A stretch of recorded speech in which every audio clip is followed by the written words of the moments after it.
It was a legitimate question and one Stoke's board must have considered before contacting Luton, yet the way Nathan Jones responded to the idea, some people may be concerned about his lack of managerial experience at a higher level, including the players he has inherited who have spent the majority of their careers in the Premier League, said everything about the Welshman's self-belief. Look, there is, I wouldn't say a concern, but an eye on that, in terms of how you would deal with the more experienced players. But players will respond to the work that you do, says Jones, who was appointed as Gary Rowett's successor on Wednesday.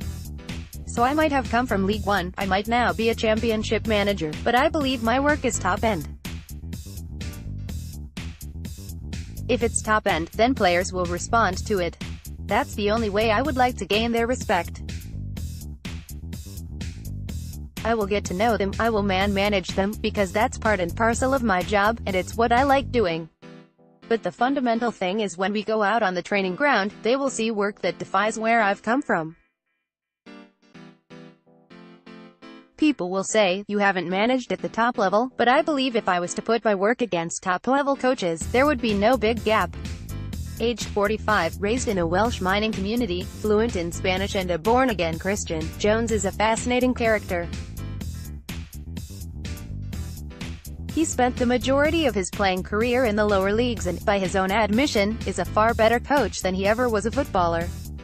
I would always see the next pass but I was never good enough to play it, says Jones, who had spells with Southend, Yeovil and Brighton as well as a stint in Spain.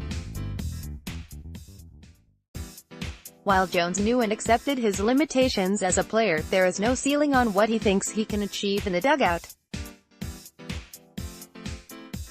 Ambitious and driven, there is an intensity that shines through in how he expects his teams to play, a fast, attractive style of football based around hard work, and in the way he talks. Asked what message he had for Stoke supporters, Jones replied, I ask them to buy into it now. Be part of the journey now. Don't be a skeptic.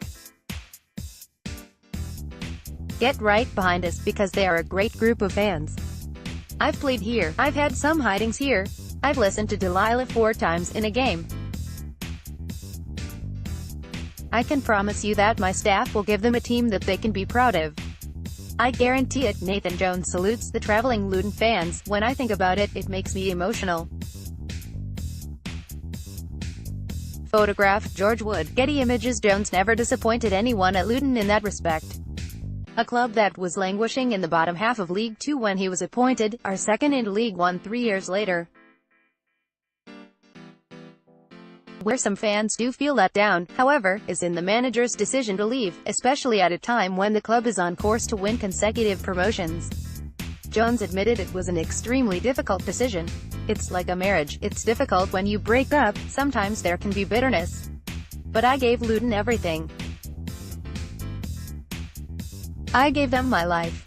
I love the club. I had opportunities to move and I never even considered it.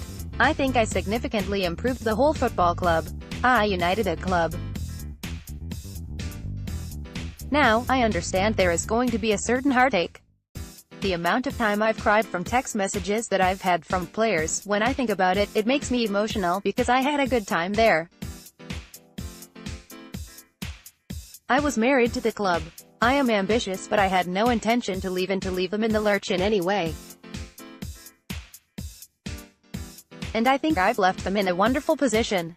I hope they understand that I've left purely for nothing other than total progression. The Fiver, sign up and get our daily football email. There has not been much sign of progression at Stoke of late.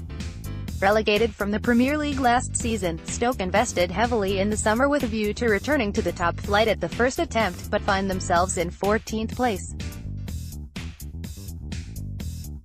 With the league so tight, there is arguably still the opportunity to win promotion this season. The gap isn't sizable, Jones adds. It's 8 points to the playoffs. Whether that happens or not, Jones's faith in the way he goes about his work, and his life in general, will be unwavering. I believe we are on a journey, I'm on a journey, I believe it's all God's will, so I trust that journey, he says. I work hard to be the best I can be, and if I can respond a little bit to God's guidance, then it's a good place.